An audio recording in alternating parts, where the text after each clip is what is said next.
Ladies and gentlemen, welcome back to the Big Three DFS Show. I'm Al Walsh, joined, as always, by the money man, Adam Wagner, and the Chris Sweet in Frederick, Maryland. What's up, gentlemen? Chris. Hey! What's Echo, going on? echo, echo. Reboot. Remix! Now, if you were watching us before and you were wondering what the hell was going on, well, guess what? You know, we do live in America. It is 2015, but there are still technological difficulties that we all still have to deal with here in America. Damn internet neutrality. Only in America. That goddamn information highway button shit up. But that's all right. We're back. We're still alive. I mean, I got a tweet from somebody that asked me if I died, and no, I did not die. It was just an echo on the Al's alive, everybody. Yeah, I'm good. We're all good. We're all good here. We're all good here. We're good. All right, so before, actually at the start of the last episode, we were talking about bennies. We were also talking about Tommy Cheese Balls. We were talking about Jungle Juice being in bathtubs. Which one? Because we only have time to hit one. So which topic should we hit out of all three? Cheese balls. Tommy Cheese Balls, man. Cheese balls. Hey, Tommy fucking Cheese Balls, He's kid. waiting in line for my cheese balls, right? I just cut in front of this kid because I'm like, he's a doughboy. I seen him over at Crave the other night. The king of the Jersey Shore, Tommy Cheese Ball. Now, what's great is that sometimes you'll see Tommy down at the Jersey Shore. You'll see him rolling around the hood there, Seaside Heights. Well, it's not really the hood, but Watching Goodfellas. basically, I mean, I don't know what kind of car he has nowadays, but back Does when he still live in his grandparents' basement? I would hope not. I would hope not. Hey, nothing. Living in the grandparents. Not that there's anything wrong with that. No, But, nothing. We're not saying that. Just saying. Yes, I know. It was a very tough summer for Tommy Cheese Balls. He thought he found the love of his life, and then just gone. Mind blown. Yeah, I thought he was going to find his wife at Crave or one of those other clubs. I gotta tell you, I've been to the Jersey Shore, and I've been in more fights than I've gotten laid, and that says a lot because I'm not even a fighter. So That doesn't surprise me. I think I went to a bachelor party up in AC like one time, Well, and AC's I cool. gotta tell you, yeah, AC's all right. It's not bad, but I mean, I was just like, It's dude, hit the top. yeah, it's all right. We can do this, but I mean, I'd much rather just done it in Baltimore. To be honest with you, I don't know why we couldn't have just done it there. We had to make a 3-hour drive. But what the hell, or 2? Hour and a half, whatever it is. Well, you said there's only like one casino sort of type thing there in the When Baltimore they area. just Right? got there, yeah, that's a great Yeah. one. We didn't have any casinos, man. Well, that's the thing. You go to AC, there's like 4 right in front of your face, like as soon as sure. you're 10 miles away. For sure. That's Well, what that the three of us are gonna have to do. That's for sure. But the hookers are a little dirtier in Baltimore, and they have a rare strain of syphilis and HIV that's mixed there that you can only find in Baltimore. So you got that going for you. But they Boy, got let's that go flavor. there. You get that Baltimore flavor, man. You gotta love it. Yeah. That natty Well, boat. I don't want to make it out to be like the hookers here in AC are that great, but yeah, I mean, I don't think that they have that strain of HIV that you speak of. So, Probably not. I mean, you got to pick and choose your battles with these kinds of things. Do you want to lose a lot of money, or do you want to lose a lot of white blood cells? It depends what you want to do here. I think they go hand in hand in this occasion. Yeah, they do. Now, I'm a little upset. We did have a lot of live viewers, and, I think, we kind of got taken, or they got taken aghast by all that. But, hopefully they watched the replay of all this, because I thought we were on a nice little flow there in the part 1 of this episode. But, hey, look, you got to roll with the punches. And unfortunately, I wasn't going to talk about Teddy Bridgewater with my damn voice going back twice. I mean, I like Teddy Bridgewater, but I don't like him enough to be heard twice. You know what I mean? Yeah, we don't like it twice. All right. No one So, likes distractions. It would have taken away from the quality. And the best. So we all love Phillip Rivers as our lock. Let's go back to the sleepers. yeah, all right. Yeah, Phillip Rivers was our guy. We did a whole segment on it. We're not going back to it. The Raiders, they suck. They're ass. Phillip Rivers throws the ball like 83 times a game, and that's really all you need to know. Basically, rewind. All right, so me and Wags then got into a little debate of Teddy Bridgewater versus Matthew Stafford as our sleeper picks at quarterback for this week. So I'll cut right back in. All right, ready? 3. Blacks are more superior, more athletes than Matthew Stafford. Go. Well, I mean, you just can't throw more superior athlete than Matthew Stafford. I mean, Matthew Stafford just comes in, he's got the wada dip, it just looks like his breath's going to stink regardless when he's talking to you. And then he gets on the goal line and he just wants to say, no, you think he's going to time out? No, he's going to be a spike ball. No, he's going to get in the goddamn end zone. That's what Matt Stafford does. Do you think that this game will be close enough that we can see the fake spikes part 2? No, I don't. I think Minnesota's actually going to take this. That's why I like Matt Stafford. I think Matt Stafford's going to have to throw the ball like they normally do. The running back situation in Detroit is just not panning out. I mean, Amir Abdullah, I think he's great. He's just got to get in the right system and the right flow. Right now, I don't think they're giving him enough touches to allow him to get into that flow, and it's probably because that they're down more times than not and got to come back in late games. So I just see Matt Stafford having to throw this outright. Teddy B is going to get busy, like we've been saying. I mean, Adrian Peterson's going to go off. Detroit's got a lousy defense, and I think Teddy Bridgewater is going to be the recipient of Adrian Peterson having a great day. I think he's going to find my man from the Maryland Terrapins.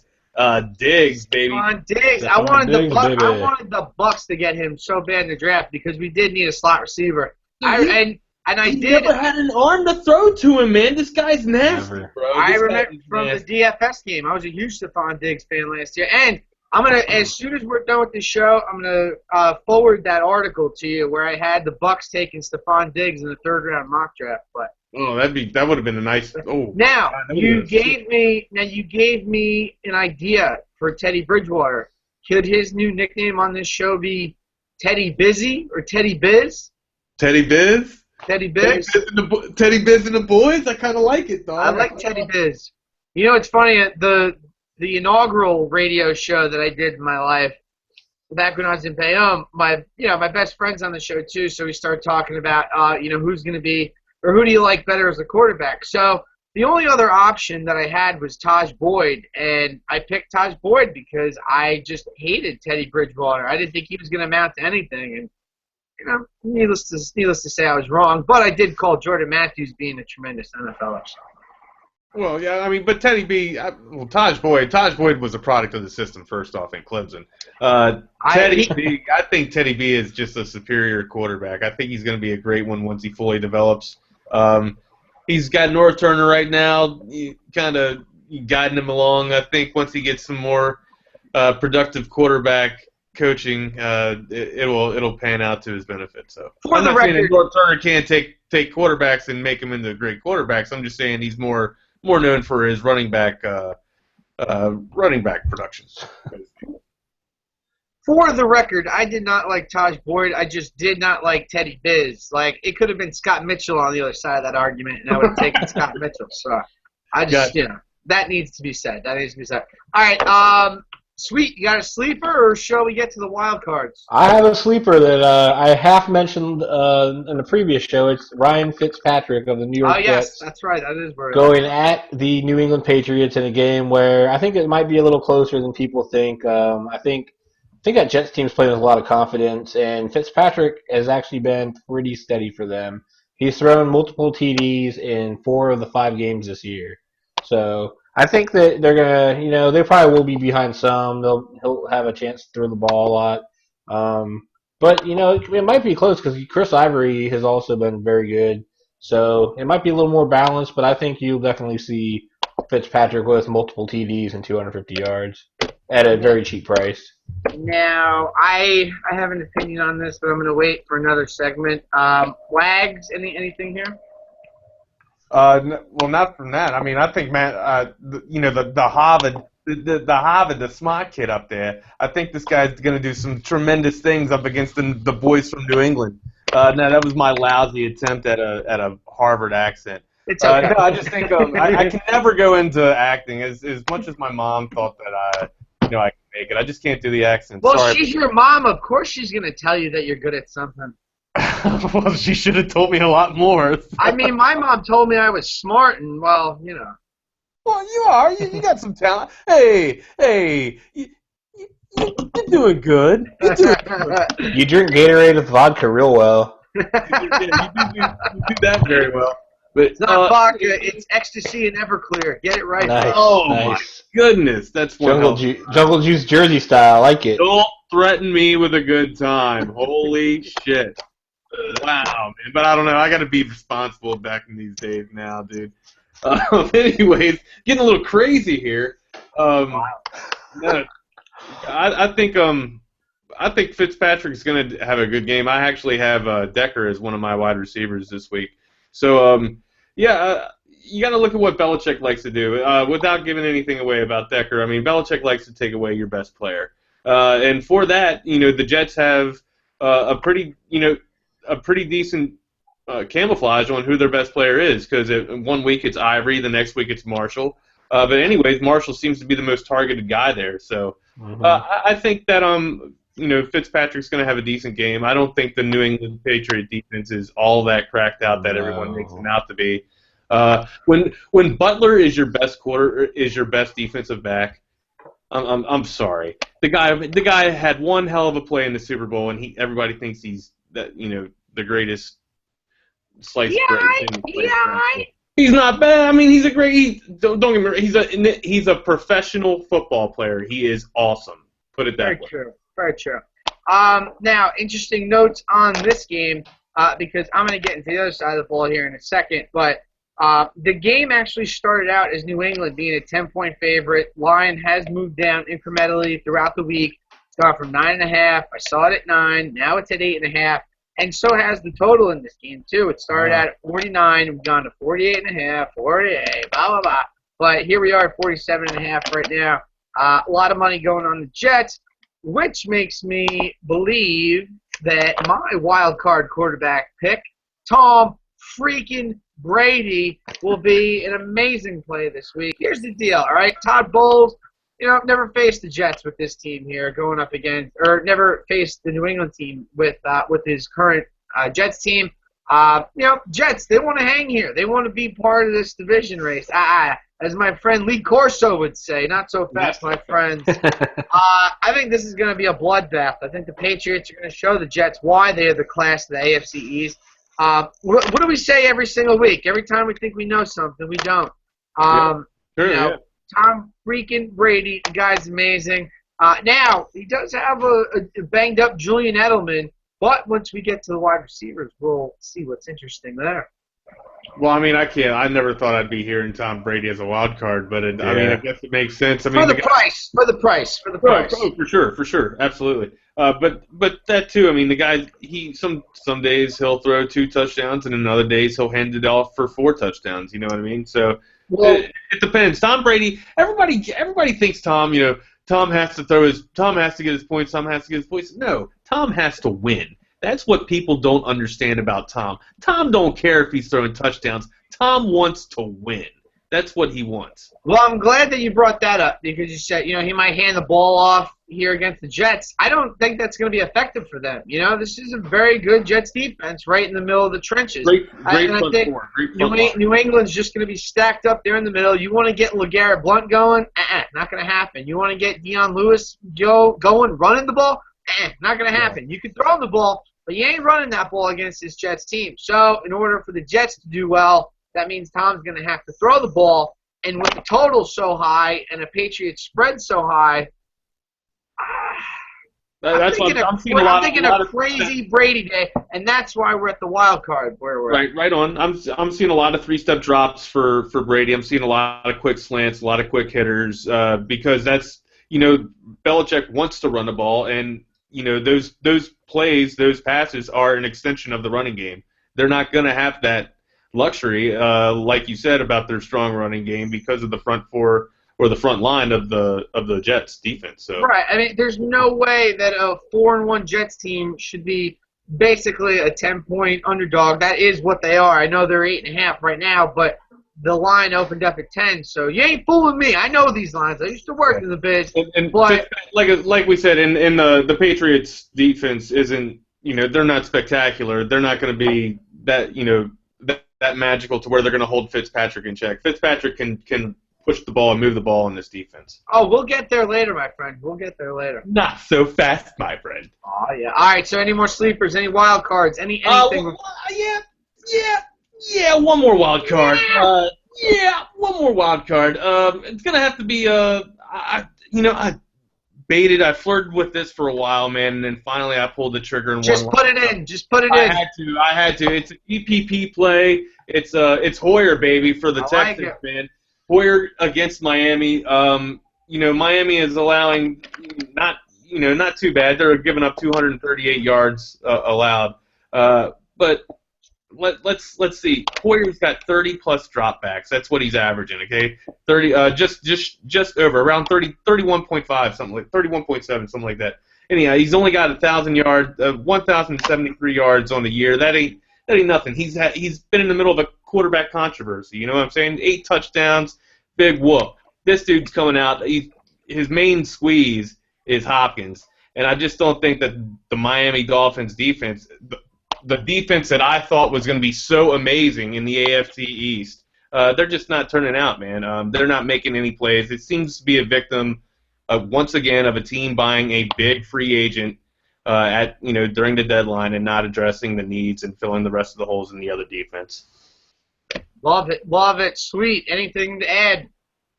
Yeah, I got one wild card. We're going to go with Landry Jones of the Pittsburgh Steelers, assuming that Ben doesn't play, because I do not think he's going to play.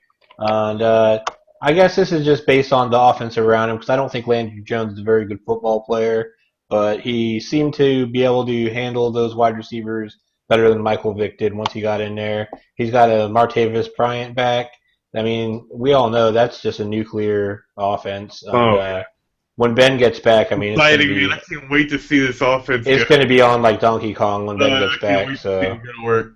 Well, look at Al smiling like a pig and shit because he knows what he's got coming his way. Oh yeah. Well, no, I mean, I think it's interesting because I read an article today. I believe it was on Pro Football Talk, and they were talking about. Oh, I'm sorry, pregame.com. That's a huge betting site. So they were talking about don't be so excited about Landry Jones. He only came in and he stepped in. The Cardinals weren't prepared. I disagree. I think that, especially against the Kansas City Chiefs, I think this is a tremendous matchup for him, especially when you got Antonio Brown and Le'Veon Bell throwing the ball. I like this play a lot.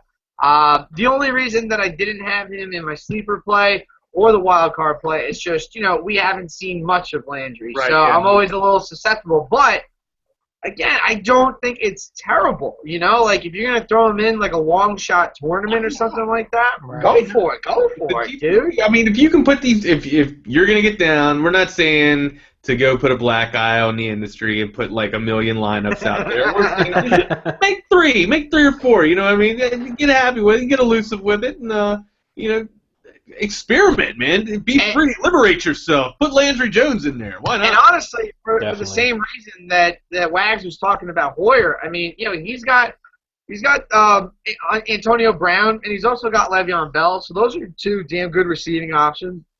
We saw Martavis Bryant, what he did last week. I mean, it's not like he doesn't have anybody to throw to. This is an amazing opportunity for Landry Jones to actually elevate his profile in this league so they can get picked up by another team next year. So, don't think that this guy's going to be nothing. I mean, bring up a good point. If he keeps this level of play and elevates it even further, look for the Pittsburgh Steelers to re-sign him. I mean, he fits well in the system anyway. So Landry Jones is a very good quarterback at Oklahoma too. Granted, I don't want to talk about the Sooners. We're not talking about.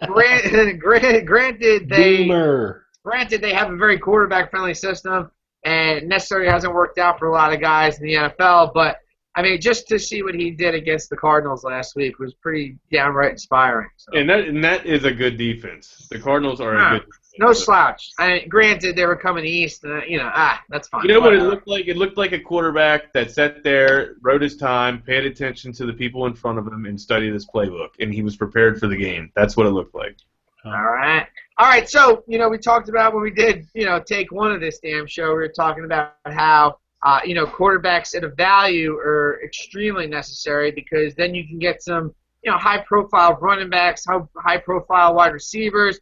Well, let's get into some high-profile running backs. The locks of the week for running backs. Oh, yeah. All right. And I think we could all say it. 1, 2, 3 consensus of who our guy is this week. 1, 2, 3. Freeman. Freeman. Yeah. Wait, take the duct tape off. That's not my consensus. I'm sorry. Oh no. Well, guess what? The brains of the crew here. We think that Freeman is. Oh, well, hold on. Now I'm intrigued. Yeah. Who's your fucking pick, Sweet? Hey, My where's fucking my pick. cheese balls, Sweet? Yeah, hey, cheese. I'm here to break your thumbs, pal. My fucking pick at $2,900 cheaper is the rookie phenom Todd Gurley going up against the Cleveland Browns' terrible run defense. Terrible run defense. Well, but it's that a was my rookie. lock, You're too. gonna put all your faith in a rookie? Yeah, I am. All right. And this one I am. This dude's a stud, man. This is Herschel Walker 2.0 coming out of Georgia. Before he got hurt, he looked like the best college running back I'd seen, in a very, very long Georgia time. puts out good running backs. Look at who's filling the void there for Yeah, Gurley down yeah, there. well- They just always have fresh running. Against the Cardinals. What about how good Todd Gurley looked against the Cardinals when they were undefeated a few weeks ago in Arizona, I might add. Just got stronger as the game went on, and then followed it up the next week at Green Bay against another pretty good defense. As the game went on, just kept ripping big runs. I mean, this dude, he's going to have an absolutely monster day this Sunday, and I'm calling multiple touchdowns, and that's a lock. I love it. Sweet. Dude, I love the conviction in your voice. I love it. Well, I can't argue with you because that was I had 2 locks, and he was my second one, especially for that price. DraftKings, I want whatever drugs you're on because I don't know how we're at this price point with Todd Gurley right now.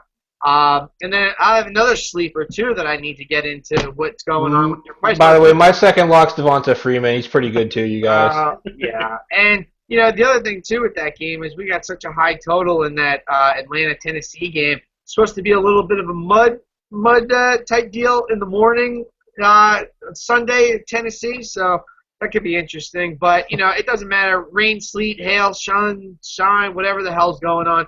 Devonta Freeman's basically going to be the man. The thing I love about him, too, is even if he's not getting busy running the ball, he's catching the ball. No kidding, dude. I mean, Atlanta's even putting him out at wide out, too, on a couple of plays.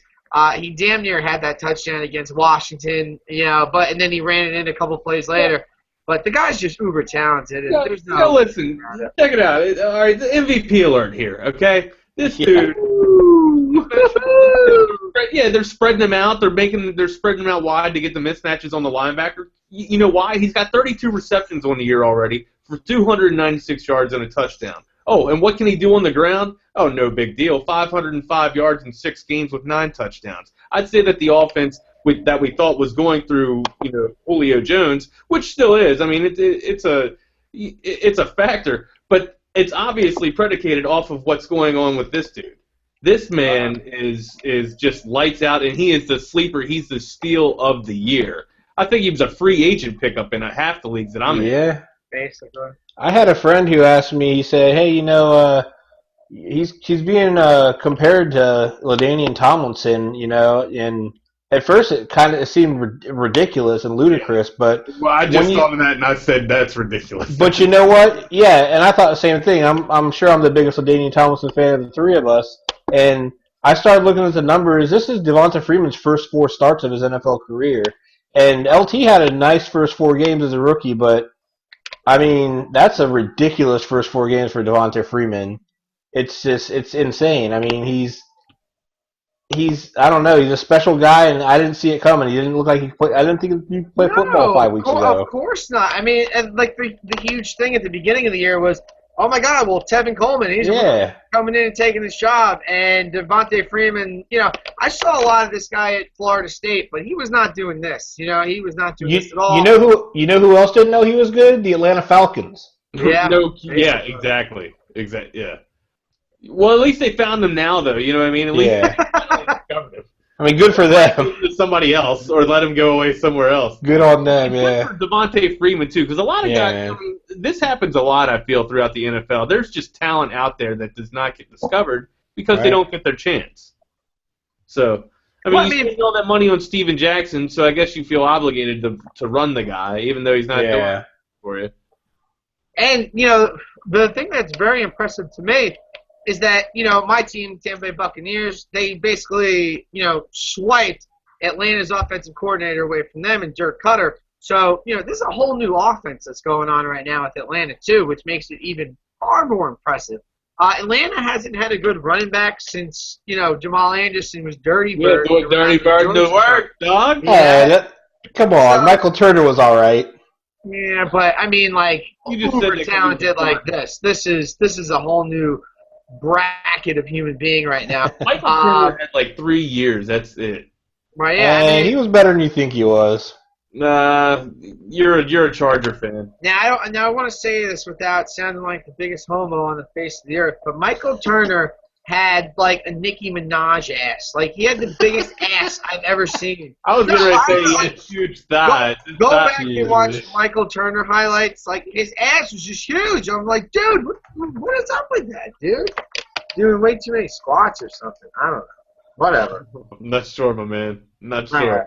Yeah, let's get away from this segment. Any other locks that we got for the running back position? It sounds pretty damn certain that we have our 2 running backs set. Well, yeah, I definitely I got one more running back, and I just think he's tremendous. He doesn't do his damage from the running back spot or on the ground, but it's Woodhead, man. This guy is he's always going to get you 50. He's consistent, is what he is. You trying to suck up to Sweet? No, I'm not. I'm not at all. I don't need to sign up. I don't need to suck up to Sweet. I'm trying to suck up to Woodhead. I'm trying to suck up to Phil Rivers so he gives Woodhead the ball. That's what I'm trying to do. But he does. Phil Rivers, he always seems to find Woodhead slipping out of the backfield, especially in red zone situations. I think we're going to see a lot of that with the Oakland Raiders giving up just awful numbers here. One of the NFL worst, 299 passing yards allowed. A lot of that comes because they don't know how to cover the tight ends or the running backs coming out of the backfield, and that's where Woodhead steps in. I think he's going to have a tremendous game. Agree. Like we were talking about, in part 1 with Melvin Gordon basically being, ineffective. Woodhead's going to get a lot more touches here, a lot more work, a lot more snaps, and, we'll get to NBA here in a couple days, but just as in the NFL, if you're not on the field, you ain't producing. So with Woodhead being out there, he's going to be getting touches, and that's a huge thing. That's all I got for running backs, though, guys. That's all right.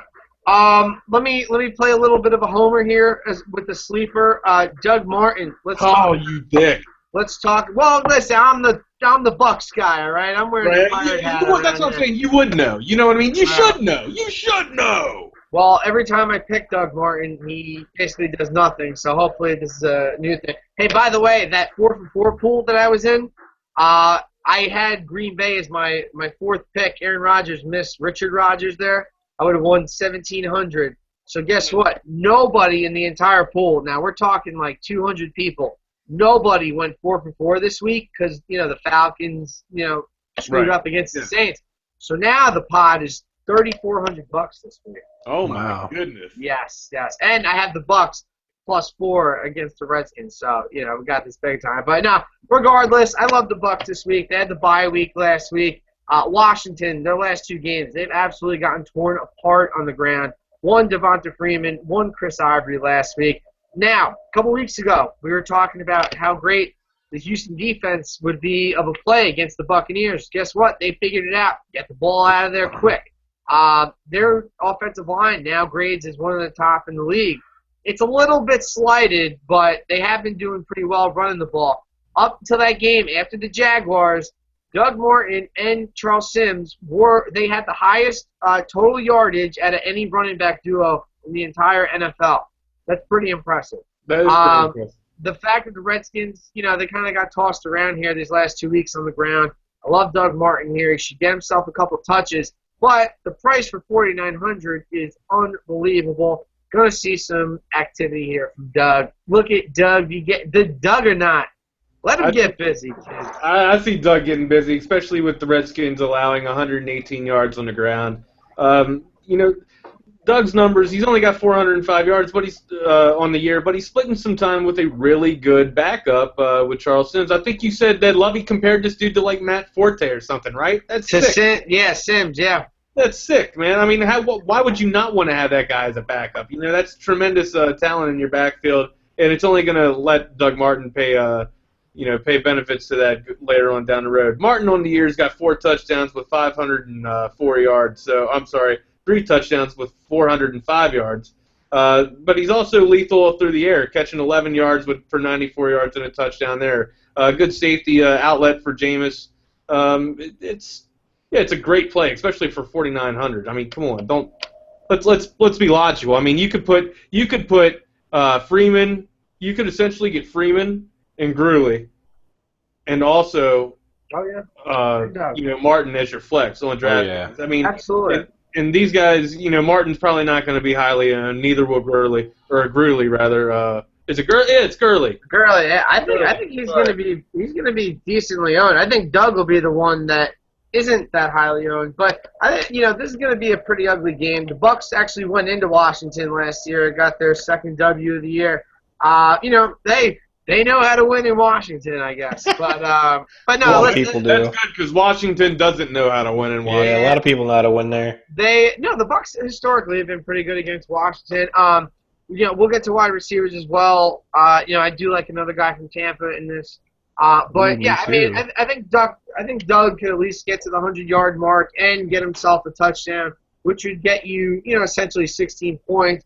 And then, if we're going to throw a couple of receptions in there, this could be a 20-point day for, a guy right at the $5,000 mark. Because we're getting Doug back. Well, I got Doug back. I got a season-long question I think I posed to you fellas yesterday.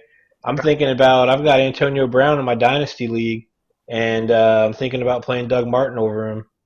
What do you guys think about that? Well, hold on. Let's be logical. Now, I've played Antonio Brown the last 3 weeks while he's gotten me single digits in a PPR, so I understand. I haven't been real happy with it. I understand that. That's why I think in a DFS play, shit. God, well, we're not talking DFS. We're talking season long. Well, let me talk about that because I think, Antonio Brown, he has the best matchup that a wide receiver could have going against any other defense in this league. I know Landry Jones drew the 2 touchdowns to Martavis last week, but even in the DFS game, I think Antonio is a tremendously underrated play here this week. I was thinking that. Yeah, but it's very tough. If you're not gonna bench your first-round pick, are you? Yeah, you can't. This is the Dynasty League. I got a lot of first-round picks. Oh, I'm sorry. That's right. I mean, I've got AP on this team. I've got Amari Cooper who's starting. I got Keenan Allen. I'm not sitting Cooper. That's the question here. Is what are your options? If you bench, first off, is AB is he in a flex position now? Is that what?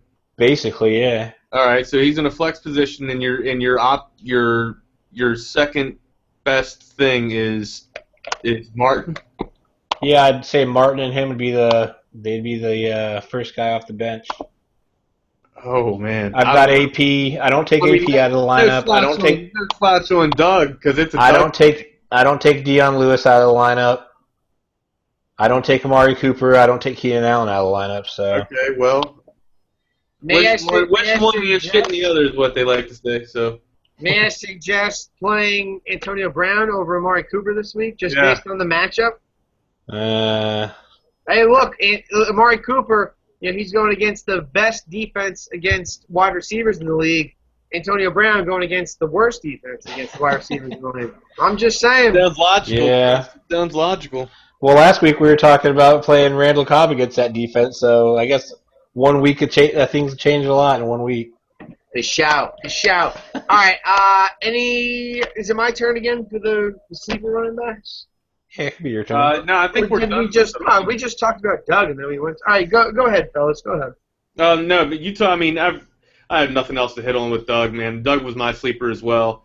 Yeah, it's a Doug day. Doug's back. We got Doug back. I feel like we're the 3 best friends that anyone could have. It's a I'll be you, Doug. I'm telling you, man. It's Doug. I think Doug Martin's going to do great against the Redskins. The Redskins just stink. They got too many problems going in with their own, besides trying to figure out the team that's coming to play them next. So it's going to be a Doug day, man. Yeah, the Redskins giving up 118 yards on the ground. Look for Martin to get busy. Sweet. What do you got? I'm going to go with Lamar Miller as my sleeper, who finally, thank you for Dan Campbell and his big guns. He decided to get the run game going last week, like all the Lamar Miller season-long owners have been wanting him to, like my man Al Walsh over there. I think we just talked about Houston's defense a little bit. They're definitely underperforming to the standards that we thought they would. I think this is a good spot for Lamar Miller. Hopefully they saw what worked last week and they keep it going with him because the guy's talented. He's never really gotten all the carries for a full year, and it continues this year because he didn't get all the carries to start the year. Miami also expected to see a little bit of rain on Sunday morning, so not that it's the albeit determiner, but could lead to a little more running. I was so happy to see Lamar Miller get busy last week. As a season-long fantasy owner in both leagues, I have Lamar. The only two that I play, I got him, and I drafted him decently high, so that was finally great to see the dividends. But yeah, this is a good spot. I know everybody loves Houston's defense because of the names they got, but guess what? They're not producing. They're not producing. And again, look, Lamar can catch passes. It's just they needed a new game plan, and it was evident that the Miami Dolphins just hated. They absolutely hated the coaching staff that was put in place there before. So just to see it now, granted, yes, they did play the Tennessee Titans, and Houston's I think a little bit better of a football team, and I think it's not going to be a blowout like it was against Tennessee. I think this is going to be a very close game. This could come down to a last-second field goal, but expect Lamar Miller's usage rate to just continue to go up as the season goes 4,600 on DraftKings. That's low. 4,600 is too low for him.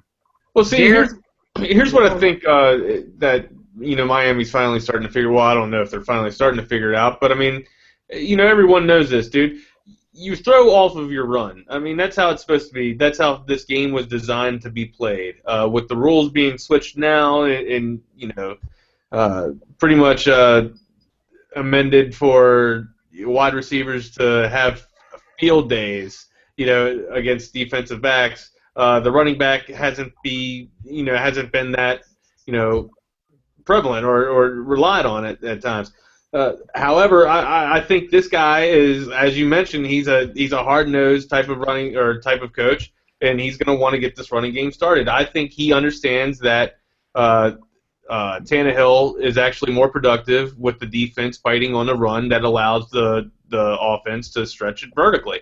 That's how Tannehill can get busy, and with that is going to be a heavy dose of Lamar Miller. I can definitely see this pick. I'm just still reluctant based off of what we've seen in the first 4 weeks of Miami. I want to see one more week of decent production until I guess that's why he's a sleeper pick. Give me one more week and then I'll be on the Lamar Miller train for sure.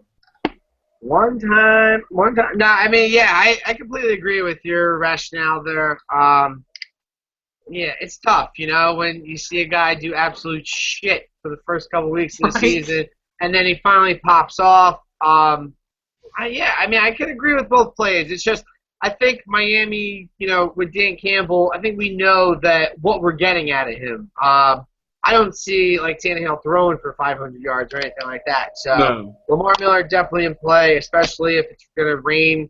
Be a little bit of inclement. I don't think it's going to rain during the game, but I think it's going to rain earlier in the day. So, it could be a little bit of a wet track. But regardless, I think Lamar Miller definitely will be heavily involved in the offense. Well, I think that should close it. Yeah, I think that should close it out for sleepers. That's for. No, it shouldn't. It shouldn't because I got more. Oh, you got another sleeper? Oh, he's still snoozing. Nobody woke him up yet. Well, wake his ass up! Wake him up! How about Christine Michael? $3,000. $3,000 that was on my wild card, baby. $3,000. Well, let's get busy, my friend. He's going to be traveling to my neck of the woods. He up here, East Rutherford, New Jersey. Giants actually been pretty good against the run. I'm not going to, gap that. But for 3,000, if you're getting the lion's share of the touches, let's make a partnership. This should be okay. From everything that I've read and everything that I've heard, it looks like Dallas is going to give him the opportunity this week to do something amazing. Again, if we want to talk Vegas on this one, the line started at 6 points. Now it's down to Dallas 3.5. That makes me feel a lot better about this pick. We got a pretty decent over-under on it as well. I think Christine Michael for minimum, DraftKings minimum price I believe is $2,500, but I think we got something here, fellas. I like the Giants' defense doing well against the run. I don't know if I'd put that much. Well, it's only 3,000. If you want to put it in a GPP, why not? Absolutely. Don't think he's going to be owned at all. Only for the ones that are skilled and talented in this DFS arena that are actually up on their game. They might have him in a few things. I just think that the Giants, being an avid follower of the Giants, they do great against the run. I can see Michael getting the ball on goal line situations. Definitely ain't going to be Randall the way that he likes to stretch out all crazy and shit for the goal line. Here's one thing that I could say for Michael. Right now, we know this guy. He played behind Marshawn Lynch. He was stuck there in Seattle. There was no room for advancement if we're talking in terms of corporate America. Right. This is an opportunity. Exactly. He's got an opportunity here. He definitely wants to take advantage of this. I know me. You gave me an opportunity. I'm going to try my damn best. And guess what? It's not like he's the best offensive line. Exactly. That was the next point I was about to make. So, here for $3,000. And look, if he gets one touchdown, it's worth it. Obviously he's going to be running a couple yards as well. This is your flex, right? So we can definitely say to our viewers and followers that, hey, this is definitely not who you're plugging in as your go-to guy in your running back spot, but that's definitely for your flex position. He will absolutely be a flex play. PPP or league play? I can't get him in league play, but definitely in a couple tournaments. 50-50, I don't know, just because we've never seen his workload before, but definitely in a long shot tournament or two, without a doubt. Well, for 3,000, I'm convinced. That offensive line. All of our grandmothers and grandfathers can run behind us. So let's go. Not to spoil my soon-to-come-out values column for the week, but Christian Michael is definitely in there, and this is the guy that in my Dynasty League, people have just been salivating. This guy, he's a guy no one would trade, even though he didn't really have a role. He's like the unknown potential that everyone's just waiting to see what he can do. And I just hope the Cowboys are really going to give him the shot they say they're going to give him. But he's definitely a very good GPP play this week. That is $3,000 on DraftKings. That's the minimum for a running back, I believe. I believe $2,500 is only for tight end. So, if you can get a guy that's going to give you a productive day at $3,000, that's a guy that's going to be in some high GPP lineups for sure. Well, the thing, I'm a little bit reluctant on it is because I had the same type of logic set up for Shane Vereen, and it just came back to burn me last week, man. Even all of us. Kidding. Yeah. This guy, Vereen didn't even get on the field. I think for like 10 plays, he was on the field for 10 plays, which I just don't get. I'm not understanding what's going on in the Giants' offense. We should have known this, but I think the Giants' running game is a clear stay away from here on out. No, absolutely. Yeah, you don't take this. I was only taking Vereen in a running back spot just because I thought that he would be get catches, very, very targeted, right, highly targeted throughout the game. Al and I had the same type of logic actually. I think. Yeah, I liked Andre Williams 2 weeks ago. How'd that turn out? Yeah, not happening. But anyway, stay away from the New York Giants. Stay away. Stay away. I almost put Rashad Jennings in my column this week, too. I was like, don't do it to yourself. You're trying to get on Wag's good side. He's trying to get on your good side. Right. Well, at least Woodhead's pretty consistent. That's some controversy, fellas. All right. Wild cards. Latavius Murray was my wild card play at running back. Anybody else? No, you know what I hate? Michael was mine. You know what I hate? I hate when I'm trying to really do good with with eating healthy and everything, and then it gets late into the night and you're watching some sports and they put the goddamn Taco Bell commercials up there with the big Delicious. box quesadilla stuff. I I ain't had got Taco time Bell for for this. dinner. Don't threaten me with a good time. You know where I'm going as soon as we get done the show. Oh, man. Taco Bell, man. I don't have a Taco Bell like 30 miles away from me where I Good for am. you. You're gonna outlive me. Hey, Good for you. I know he's got an absolutely horrendous matchup this week, but Jonathan Stewart against the Eagles, he still hasn't gotten injured yet. That's amazing. But Yeah, he does good for cost, him. He's not playing. he does cost $4,000 on DraftKings. I'm not playing him, but if you're into that kind of thing, go for it, fellas. No, go ahead. Go for it. All right, wide receivers, my favorite segment of the show. Again, I think we got a consensus lock at wide receiver. 1, 2, 3. Hopkins. Yeah. This guy's just been an absolute stud. If you haven't seen what he's been doing, you've obviously been doing paint night on Sunday afternoons because you got to see this guy. I mean, DeAndre Hopkins, and the beautiful thing about him is nobody else is taking targets away from him on Houston. It's just DeAndre, handoff to Arian, DeAndre, and that's it. There's no better lock going on right here. And especially going against Miami, I know we were talking about a little bit of dew, a little bit of precipitation on the field. So what? Just roll them out, feel confident, pull it out, strut your stuff, go to that paint night that you were going to, and get pants off. I couldn't have said it any better myself. Maybe get a little crazy. 2 dragons. I don't know.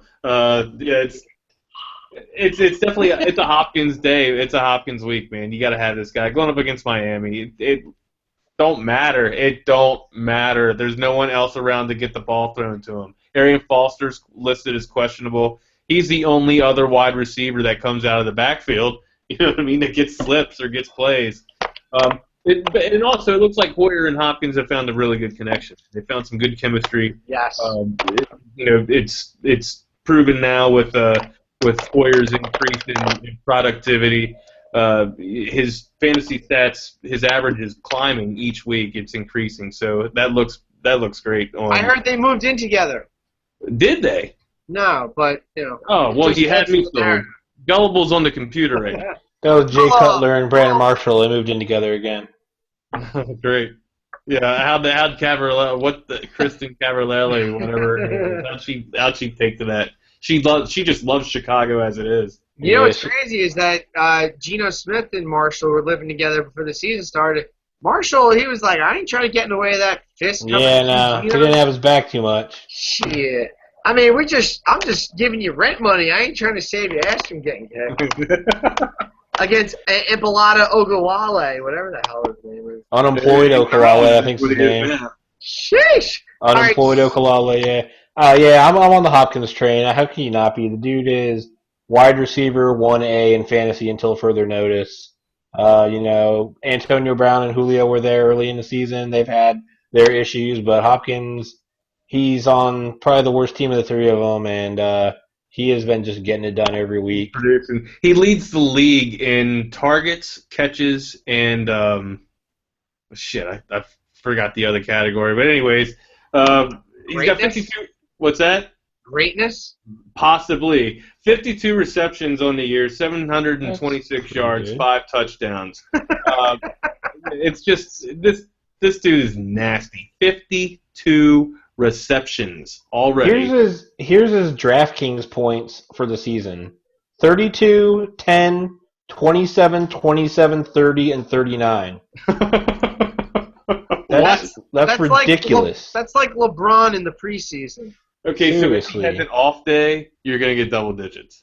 Yeah. Those are Corey Coleman numbers out of Baylor. Oh, my God. Now Corey Coleman, he has 15 touchdown receptions in college already, which is insane. So if he doesn't win the Heisman, Jesus, Mary, and Joseph, I'm gonna get. They did finally raise his price to $8,600 though, but I think he's worth it. Yes, absolutely. If Julio was worth $9, then he's worth $86. I have another lot like a lock minor league type deal.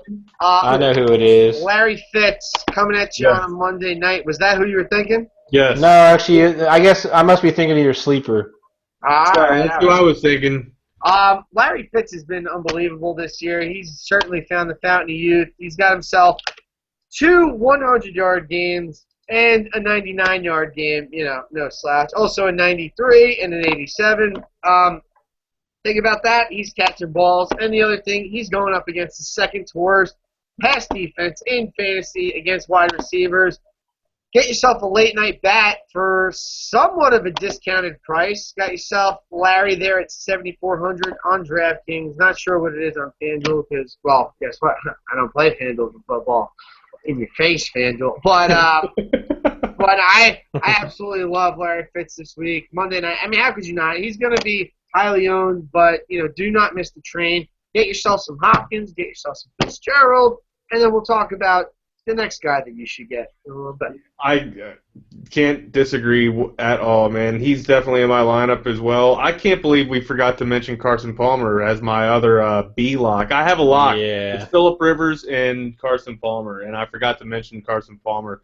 You said it, man. The Ravens, one of the worst defenses, okay? And they look the stat that you like to bring up most of the time that I thought I can't believe I'm actually going to get to drop this before you do. They're traveling across country. Not only are they traveling across country, they're losing sleep. So on a Monday night on a late game when they thought, it's late anyways, they're actually going to lose sleep because they're going, 3 hours away. So they're starting the game at potentially 11 o'clock at night for them. Way past Joe Flacco's bedtime. Way past Joe Flacco's I don't want to mess up your theory, but Monday Night Football is at the same time no matter what. So it'll be 5:30 Pacific time.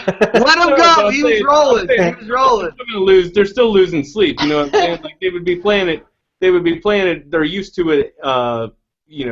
East Coast Standard Time. They're going to be playing it at 8:15. 8:15 is still, trust me, when it's 8:15 in, whatever. Oh shit, you're right. They're going to be playing at 8:15 Eastern Standard Time. Thank you. There we go. Monday Night Football is always on at the same time, Adam. I like. Hey man, it's late, dude. I've been. No man, I'm with you. Cramming myself with German language, so I do like to incorporate that whole time differential type deal. But it was Sweet's San Diego Chargers a couple years ago, and they played Week 2 at Philly. I forget what year it was, but yeah, they I remember that game. everybody was heavy on Philly that day, and that kind of made me think like, whoa. Like, maybe this isn't all it's cracked up to be. But then the next week, I took the Vikings over the 49ers. So, The Chargers won that game, Al, is what you're trying to say. They did. Outright. The theory still holds point, okay? The theory still holds point. Yeah, it's still it's Monday Night Football, 8:15. the West Coast teams coming east on a 1 o'clock start. Still a pretty good stat. I mean, they don't win that many. No, it's not. And you remember too that game where the Eagles lost to the Chargers. That was the game after the Eagles had that huge Monday night game in Washington. Yeah. Yep. That was a Chip Kelly. I like it. I mean, it's consensus, man. Hey, I don't want to. I don't River Phoenix. Don't call him. I don't want to. I don't want to backtrack too much, but I wanted to touch on 500-yard games for a second. Oh Jesus Christ! This is going to be a rabbit hole. So of course, I looked it up. I had to look up other 500-yard games, and I was very surprised that people like Peyton Manning has never thrown a 500-yard game. Little late. It's all right. Rodgers put the ball in now. Peyton Manning has never had a 500-yard game, but his brother Eli has. Matt Schaub has almost had 2 500-yard games. Billy Volek almost had a 500-yard game, like 497. And Peyton Manning's never had one. And I got news. He's never going to have one at this point in his career. No. But I think Cooper Manning actually has a better shot at a 500-yard game now than Peyton Manning does. True that. Or unless like Peyton Manning develops like Down syndrome and they let him do like those plays where he just goes all the way down the field. Yeah, he's on a Sports Center Sunday morning segment with Chris what's his face. Yeah, I know who you're talking about. Yeah. Holy shit. Sorry, let's get back to wide receivers. Real quick, Drew Bledsoe had a couple, right? I know he threw did. like I know he threw 70 times in a game. No, I think like his NFL debut, like he threw for like 9,000 yards. Yeah, I don't think he had a That's a 500-yard record. game, That's a but he record. did throw for 70 attempts as a rookie.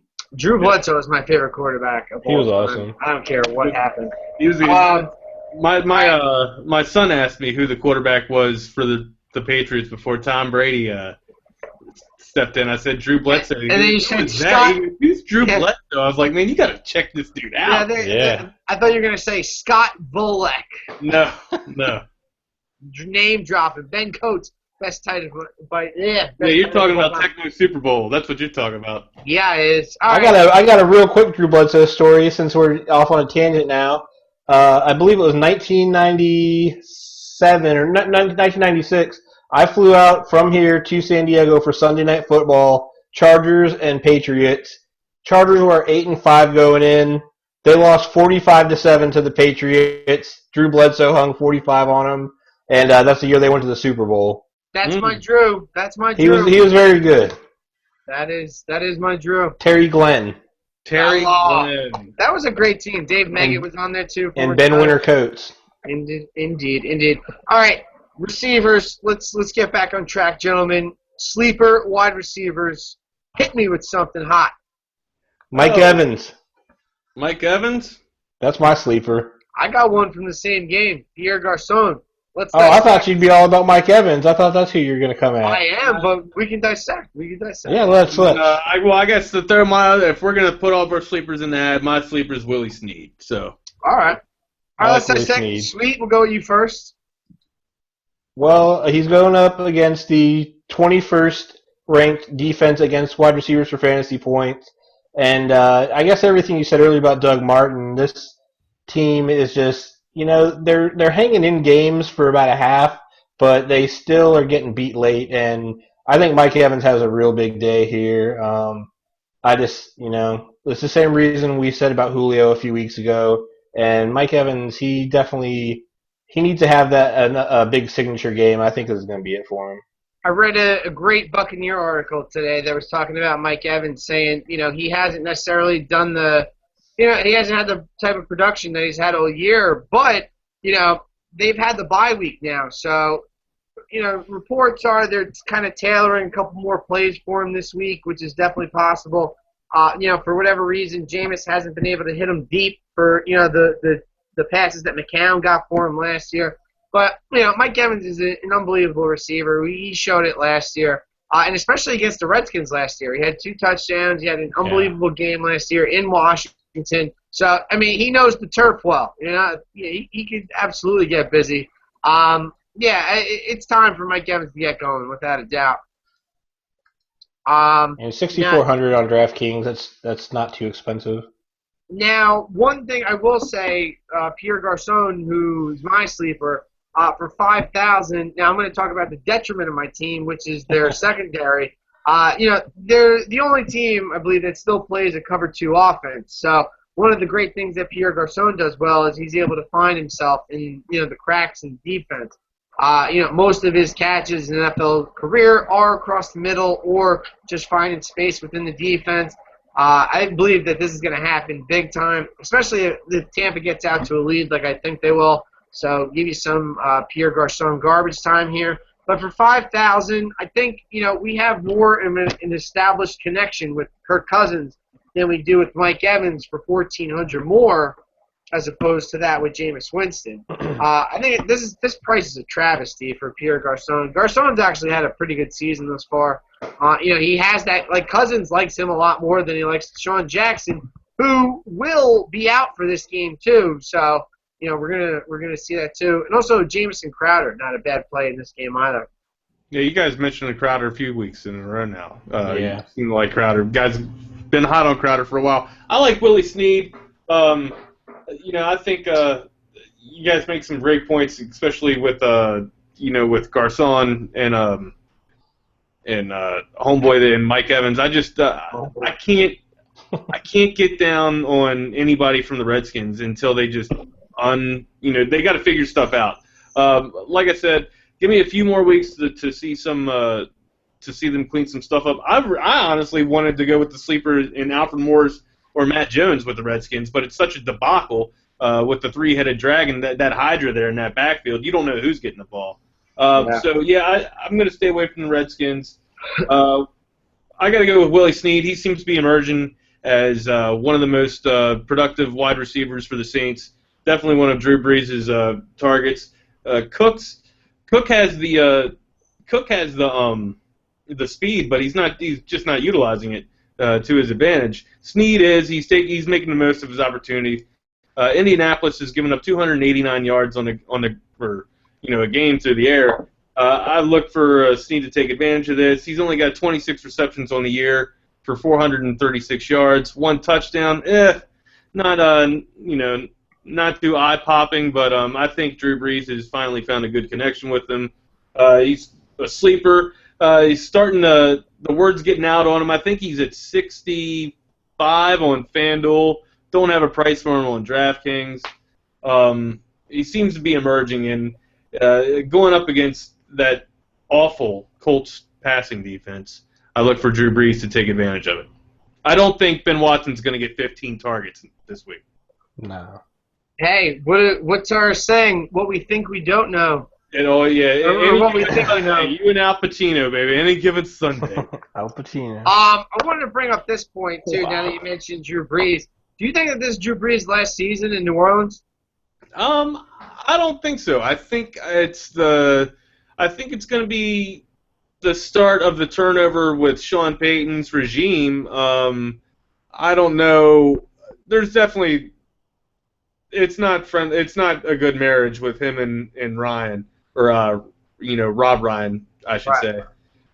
Something's got to give. It's not a happy couple, that's for sure. And it used to be a happy couple with Drew Brees and Sean Payton. Everything seemed to be working. I honestly believe that they got too comfortable with Jimmy Graham. They relied on him very heavy, and they forgot what used to work for him, a few years back, and that was, spreading the ball around. That's what Drew Brees is known for, man. He can have 7, or not 7, let's be realistic. He can have 4 wide receivers on that team have 7 receptions each. You know what I mean? That's what he does. He knows how to spread the ball around and find holes. I think he got too comfortable with Jimmy Graham, and now we're seeing the aftermath of it.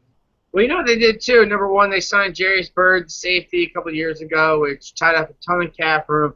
He hasn't been able to be healthy. The receivers that New Orleans has now, besides Colston and Coleman, who really haven't been doing much.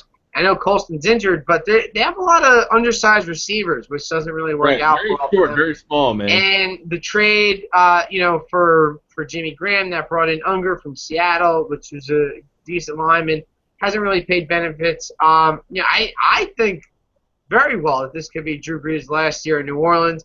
I don't know if you remember, but when we did our preseason episode, I did say that the Saints would have a top 5 pick this year.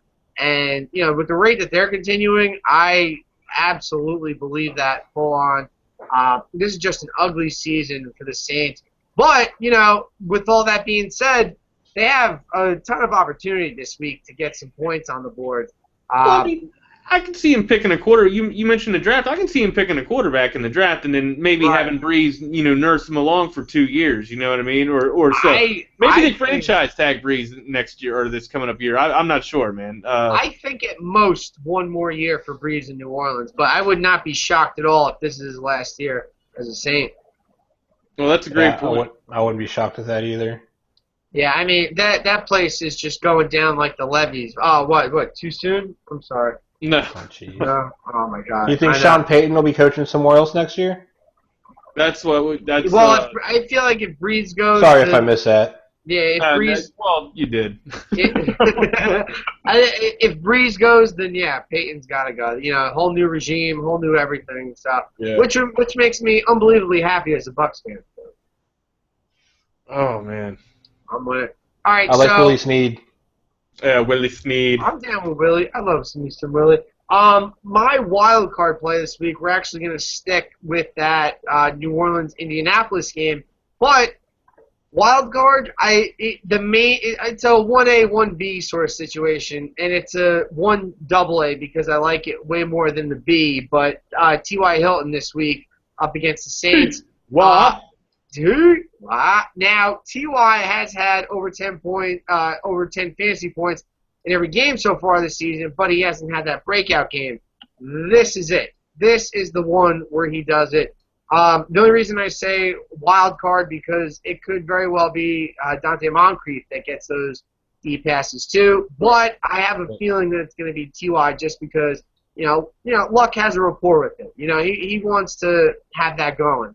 I love T.Y. Hilton in my game. Every single lineup this week. It is a very risky play because we haven't seen that 20+, that 30+ point game from Hilton yet. But you got to know when is when, and now is when. Yeah, you know it can happen at any time, and that's a great point. I actually, I like Moncrief though in this game. They both of them had the same target. I think they each on the team had the same targets, which is great for Moncrief.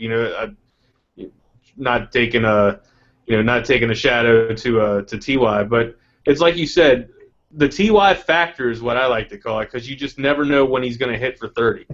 This guy can just go all. I mean, it could be a quick 150-yard game and 2 touchdowns for T.Y. Hilton with 10 receptions, especially this week. So. Yeah, well, the one thing that on that awful defense that we just talked about with the Saints, though. The one thing that I have realized about the Colts is that Dante Moncrief is the main receiver when they're getting their ass kicked, and I think I talked about this last week when we did the show. But Moncrief is the guy that they go to, I think, when they're behind. Obviously, we don't know what's up with this Colts team. They've been a pretty shitty team all year, but I think against New Orleans they get the job done, and I think that this week they got to go to Hilton. It's time. It's time for the feeding. Yeah. Well, feed the beast, then, man. Al, to piggyback on your point a little bit, I was actually talking to my friend Silas today. Shout out to Silas the Virus. I was telling him that.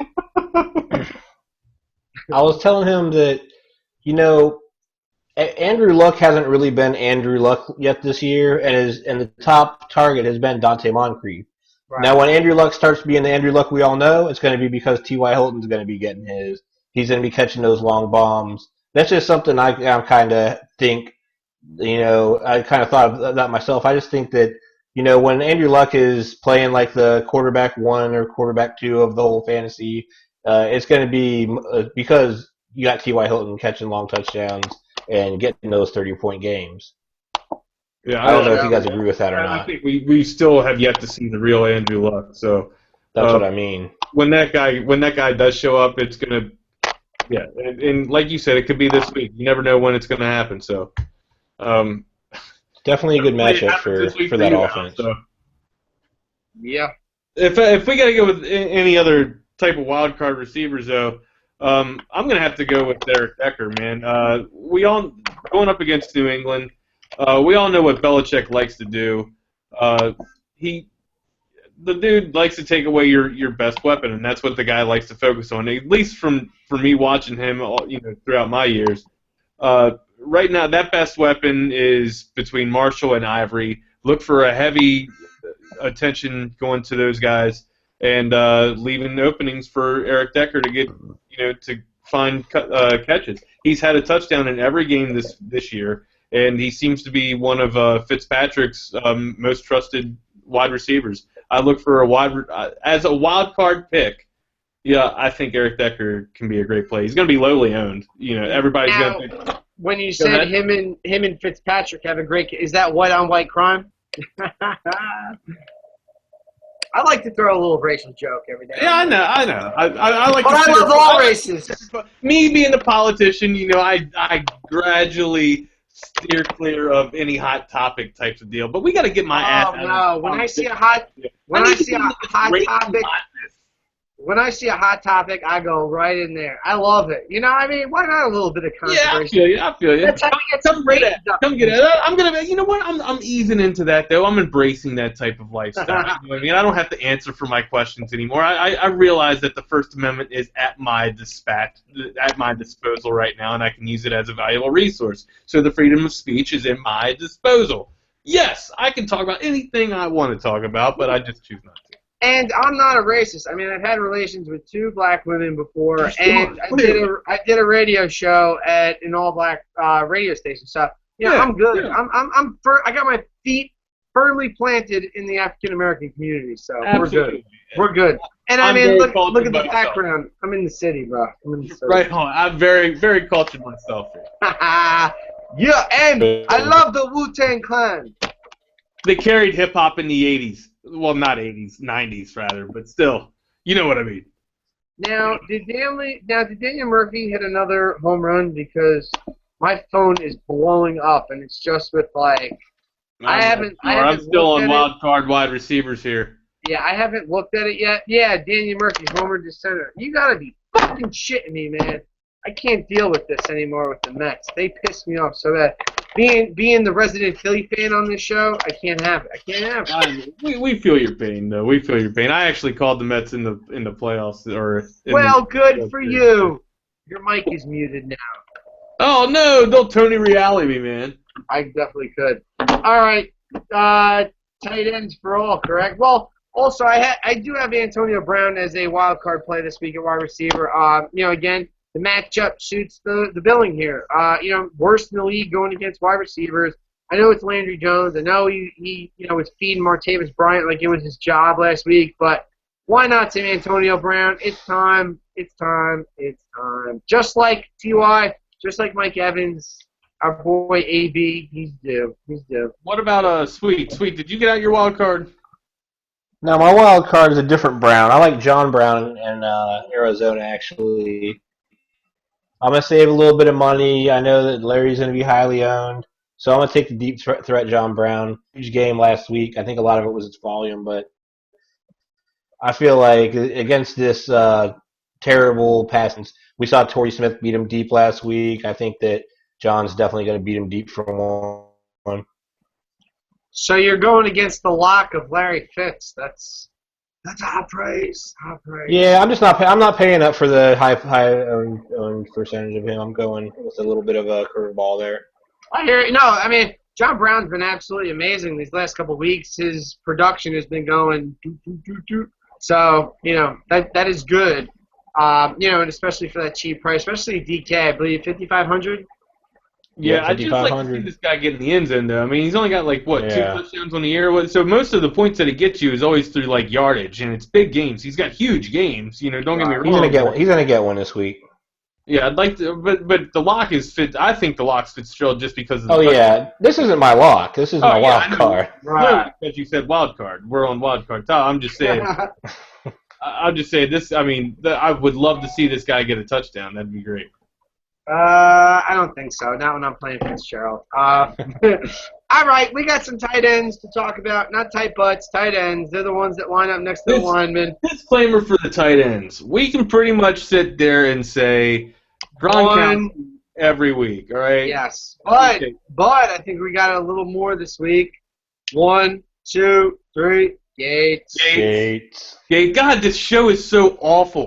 All we're doing is agreeing with each other. We have no hot topics. It's just the lock segment that's awful. We got differentiator, and I got some good ones going on here this week. So let us get into it now. Let's real quick about Gates. He's going up against a defense that cannot cover the tight end position.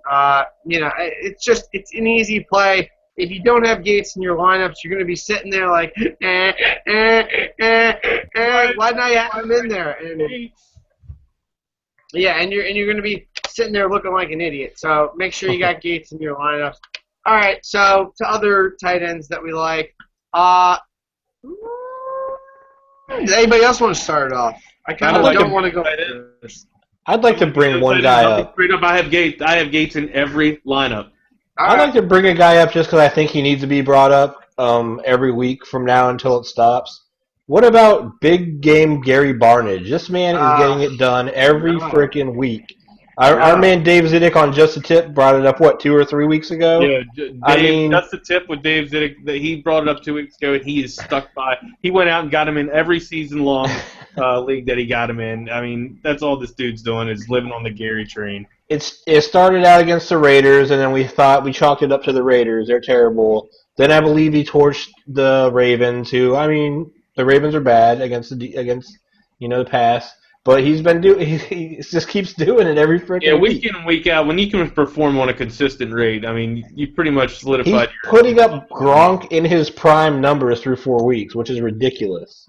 It's got to stop. It's It got to has stop. to. It has to. But we should probably just talk about him every week until it stops. So Yeah, I mean, it's impressive, man. When you get an Opie out there, dissecting the middle of the defense, I mean, you got to love it. You got to love it. would he be a Benny? Would you call him a Benny? I don't know. Depends where he's born. Depends. Oh, jeez. Right. We're going to go off the rails here. We keep this Oh up. my God! I can't. You know what? I can't wait for. I can't wait till we don't have these stupid computers in front of us, and we actually get to do a real live show in front of us. Speaking of which, it's coming up right around the corner, November 12th through the 14th, the DFS Players Conference. Oh my God! New York City, New York Times Square, the Grand Marquis Marriott Motel Hotel Holiday Inn. I don't give a shit what you want to call it. Get there. The DFS Players Conference. DFSPlayersConference.com. Yeah, Wags, let me hook you up with some detail. The Grand Marquis Marriott, Times Square, New York City. It's going to be a bloodbath. It's going to be pretty awesome. Now, It's going to be a party nonstop because the part after the conference is over, we're going to have a party in the hotel. Just come up, and we're not going to just be talking DFS. We're going to be. Well, that's a secret. You gotta come to the conference to get that privilege. Oh, that's what I was going to say. It's that I think, we all thought we were going to be doing, strategy talk, networking, all kinds of stuff like that. Now it looks like we're going to be just trying to save the daily fantasy game in general. Pretty much. I'm looking forward to it because I have a lot of great ideas that I feel like I can bring to the forefront and, definitely revolutionize this game. And if I'm not mistaken, I think there's a camera crew there that's going to be doing like a kind of like a documentary type deal. There's going to be a doc crew there. Yeah. It's So going to be I feel like opportunity. I feel like we should be part of that. We definitely will be part of that. I'll put something in the mashed potatoes. You don't threaten me with a good time. Oh my God. Yes. Boom. All right. Boom. Worked it in. Sweet fell off here with the internet connection, but the Washington show. Once again, apologize to our viewers and listeners. We have some tremendous difficulties going on, man. So it's been a rough night. It's been a very rough night in terms of connectivity and whatnot. What the hell happened? But let me get busy here. Let me get busy here for a second. If we're talking about sleepers for the tight end position, why not go back to the well with Benjamin Watson? Why not? All right, there's a big body that we got here from the New Orleans Saints. But do you think it's going to get 50? Do you think he's going to get those targets again? I mean, who's going to stop him? Who is going to stop him? Well, I don't know. He's definitely going to be highly owned. That's for sure. 3,300 on DraftKings for your tight end position. A lot of the tight ends that I'm looking at here are in the 5,000 range, so we can definitely find ourselves some cap relief here. If you want to go with the Benjamin Watkins, you can have a wide receiver core of Larry Fitzgerald. Oh, no, you can't do that. I'm sorry. Well, we'll have to figure it out. But you can have a wide receiver core of Pierre Garçon, DeAndre Hopkins, and then, I don't know, probably T.Y. Hilton. T.Y.? I'm just saying. That could work. That could work very well. But, yeah, I like Watson this week. Again, New Orleans should be down in this game, so that just makes better for Watson. Watson, he did burst onto the scene in this last game, but he has seen some volume. I know that last week he had 10 receptions, but, the last couple weeks before, 3 catches for 36, 3 catches for 30, 4 catches for 42. I mean, it's not like he was an absolute bum that just popped up out of nowhere. But I just looked like last week was a complete anomaly. So, it's just... Right, and the other thing, too, is that, with all these receivers dropping for the New Orleans Saints, yeah, he's going to see more volume. That's just the give it a go, Yeah. Well, I'm not going to lie. I definitely had him in my line. I had him as a tight end. I had 2 tight ends in my lineup. He was my flex tight end. And then I talked myself out of it. I was just like, there's no way that he is going to be able to, replicate what he did this past week. I just don't see it, man. And then I thought, he's going to be highly owned, and then everybody's going to be on the Watson bandwagon and everything. So I don't know. I'll have to look more into it. I mean, we have until Sunday to make this decision, but he's not in the first rough draft, I would say. I need to talk about a text that my dad just sent me. Now he's the reason that I love the Philadelphia Phillies. They're my favorite team in all of professional sports. But he sends me a text right now, and it says, "What do you think of the Mets and Murphy?" And I told him, we're done.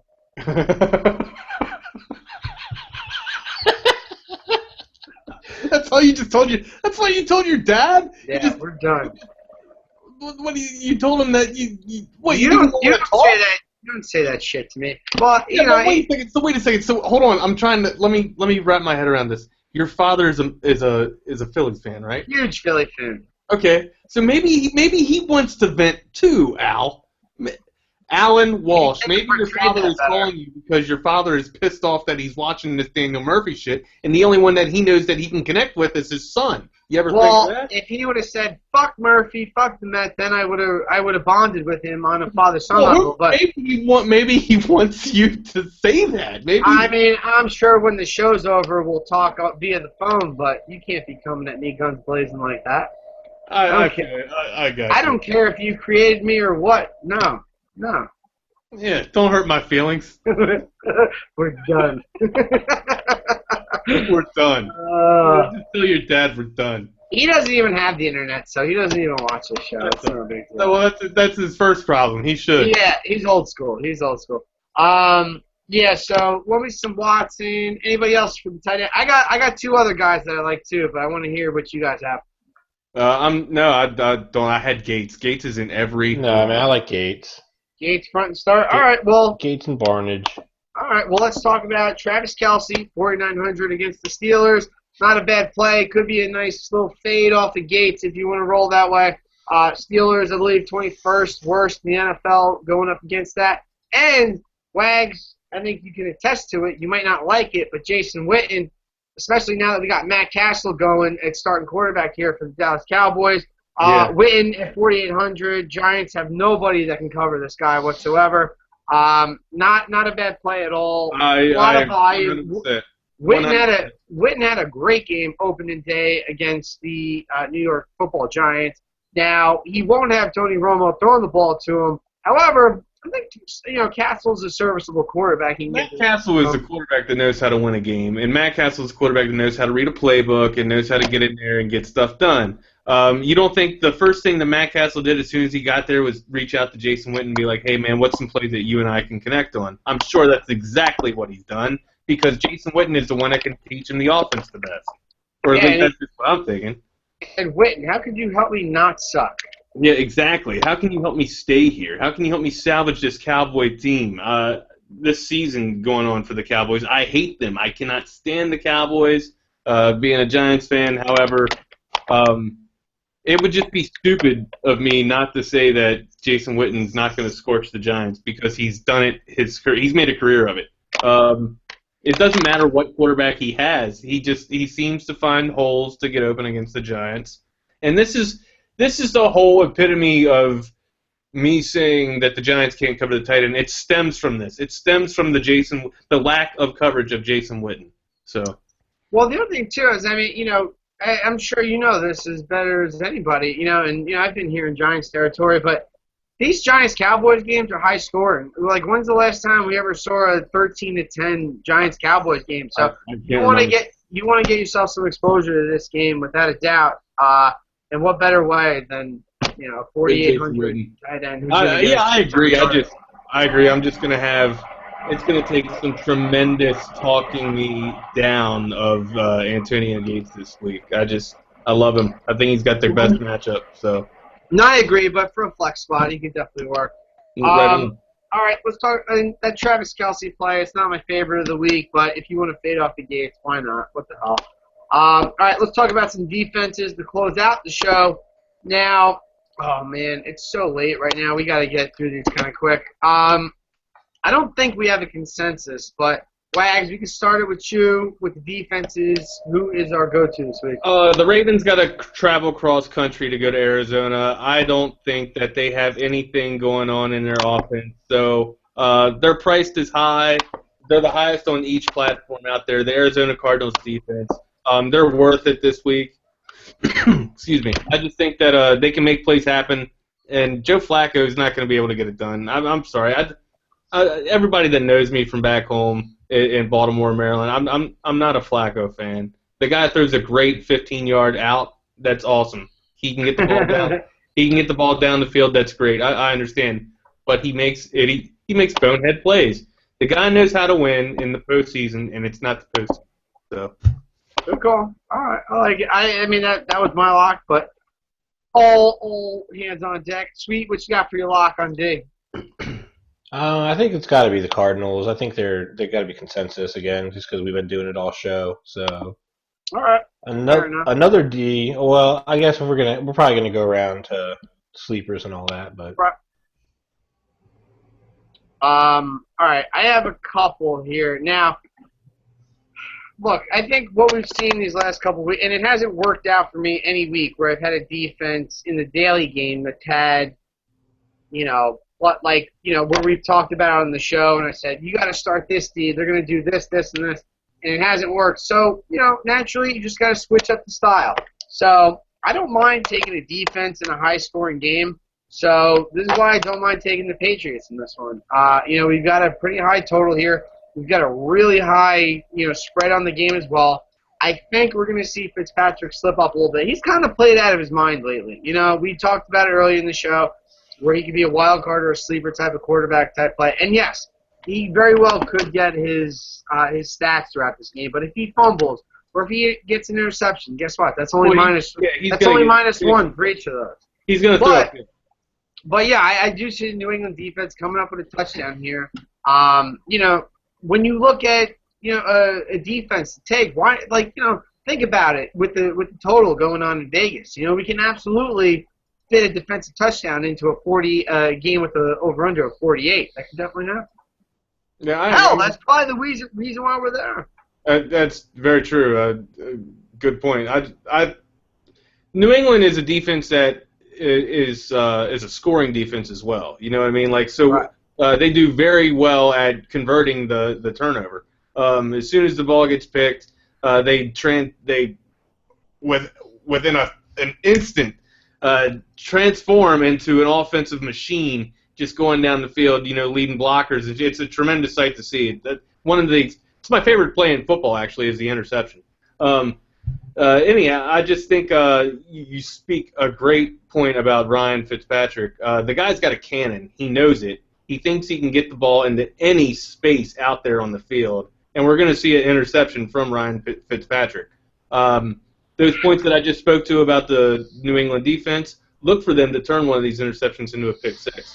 With an over-under of a score like that, that's why you take a defense like this. It's not going to matter if they get scored upon. This pick six is going to make up for the points that they would lose anyways. So yeah, the over-under too, it's just something I've looked at here the last couple of weeks and been like, you know what, that's interesting. That's something to look at. But if we're looking at the spread, they're basically telling you that the Patriots are going to have a defensive touchdown. We've got a special team or a run back. The Patriots are 5-0 or 6-0. They're undefeated, whatever. But the Jets, they're at 4-1. The fact that this is a division game and a rivalry series that's always just such close games. To tell me that this is the spread on this game, something's up. Something's up. Sure, no doubt. There's a fox in the hen house. No doubt. Sweet, what you got for defenses, boss? For a sleeper, I got defense that was highly rated at the beginning of the year and is now only $2,400 on DraftKings this week. The St. Louis Rams at home against the Cleveland Browns. Oh, yeah. Now, the Cleveland Browns, I just talked about Gary Barnidge. They've had a surprisingly good offense. And what I'm thinking in this game is Josh McCown has put up a lot of points against teams like my Chargers, against the Raiders, against the Ravens. And last week he didn't do too bad against a really, really good defense in the Broncos. But I think St. Louis is a pretty good team. I think they're a better team at home. I think they are going to really give a lot of pressure on him and get some sacks and turn him over a few times. I just think $2,400 for a defense that has that capability is really, really cheap, and that's definitely a defense you can go out and grab cheap and hopefully maybe get a defensive touchdown out of them. I give you tremendous praise on this one. And just the one thing that I wanted to add real quick is that the Rams had their bye week last week, so essentially 2 weeks to prepare for McCown. So good luck, Josh. Good luck. Sorry, Josh. Yeah, man. No, that's exactly who my sleeper was. It was the Lambs, or if you will, the Lambs. But no, I mean, these guys were the defense is still there. They just had a few mishaps. They played some talented teams too. Let's not forget about that. They've had some high potent offense come in and they had to deal with. What's their price? $2,400. $2,400. Yeah. We'll be making some adjustments. And don't forget too, they're the ones that knocked out Big Ben. They had a pretty good game even before he got knocked out of the game. Yeah, no doubt, and that's a very high productive offense too. So Wagner, they're the same price as the Raiders. Oh Jesus! Oh no.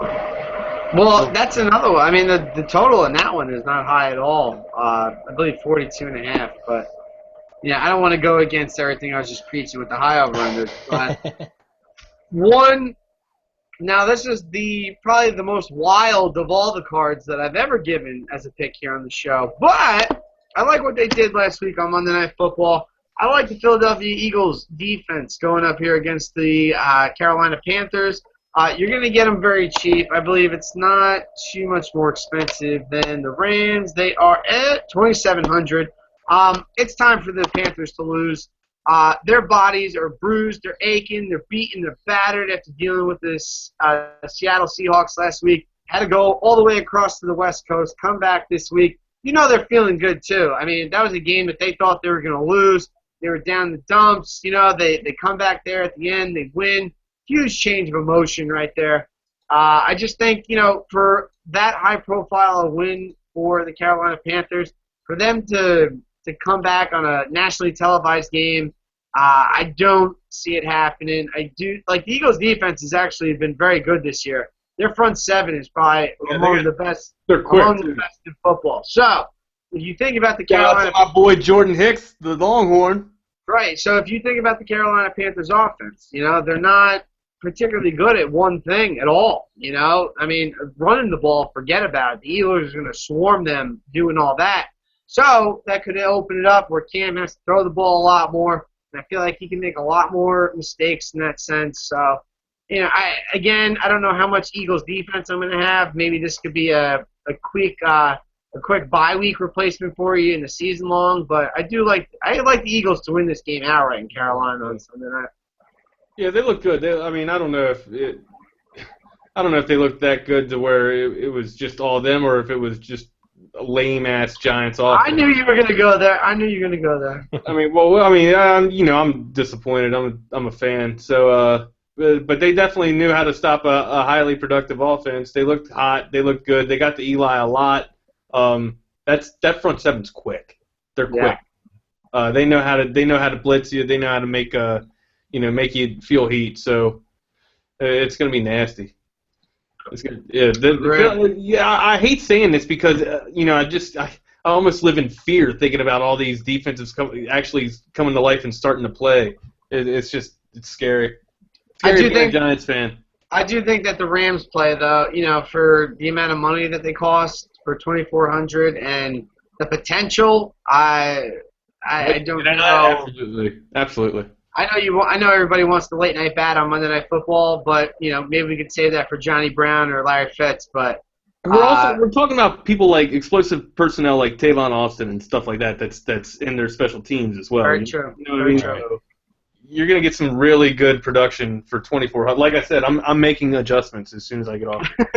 Indeed. Well, I know what I'm doing. I'm going to take a leak because I've been sitting at the same chair for 2.5 hours. But hey, we got to get the hell out of here. It's been a great show. even with all the technical difficulties. Thank By the you way, guys for sticking with us and going through it, man. Awesome. indeed. By the way, AlWalshDFS.com is now up and running, so make sure you get there. NBA season is upon us. That is basically what I'm focusing on, and then once baseball season gets around, we'll get back to that. That was the big bread maker. I'm not a big fan of doing the football rating because there's way too much of it out there. But Right. where there's a gap in the in sports, that's where I like going. So Yeah, I mean, it needs to be filled somehow, man. You're the filler. So indeed. So also programming note: once the basketball season starts, we're going to be doing the shows the night before. So make sure you tune in with us. We'll have those episodes up so you can check them out when you wake up in the morning. Pretty much be having shows going all week, man. So Oh, yeah. it's gonna be pretty good. It's gonna be awesome. A lot happening. And also, too, scheduling conflicts may arise. So if you want to see yourself on this show, send in a resume tape, We love getting the fans involved, So who knows? You might even get a guest spot on here. I'm excited. I mean, hell, we could do a big 4, 5. No. We're keeping it at 3. I'm sorry. We saw how. But we can go somewhere else. So, you know what I'm saying? We don't have to just stay with 3. We can go I'm always up for expansions. Well, here's the deal. This is the big 3 right here. This is what it stays at. What you see on the screen right here. Now, should Chris have a doctor's appointment, or I got to get my hemorrhoids removed, or Wags gets in a bicycle accident? What about my hemorrhoids? Then we might need to replace. I'm just saying. All right, yeah, Just saying. Good point. You said it, dude. The big 3. The big 3 will be Indeed. at the DFS Players Conference with some shirts. Come and get the shirts. Sponsored by MaximumFantasySports.com. What about the koozies? Koozies too to keep your beers cold. So come. Al hates koozies. Nah, I just roll straight with the bottle. And I also have another special announcement. I will be giving away AlWalshDFS.com legal pads. So make sure you don't miss those. Yes, the legal pads will be there too, so that you don't have to. He will be supplying the legal pads to the yellow legal pads. I love all it. the hot notes for the DFS Players Conference. I'm just saying, I got a legal pad guy, and it's happening. So. Hey, we love Best it. in New Jersey. It's gonna be great. We can't wait for this conference to happen, man. The birth of AlWalshDFS.com has arrived. That has been highly anticipated. A lot has been happening with the DFS Big 3 over the past couple of weeks. Very much so. Very much so. All right, so this episode will be archived on our YouTube channel. You can find the YouTube channel archived on AlWalshDFS.com and TheWagnerWire.com. Make sure you find those now. On AlWalshDFS.com, I have a button for TheWagnerWire.com, so you'll see it as soon as you log on there. Everybody love everybody. That's what we're talking about. People helping people. It's powerful stuff. It's amazing. I got to pee, so we're done. See you guys. See For the rest of the big 3, we done. We'll see you Sunday morning, folks. Later. Not done yet. Hold on.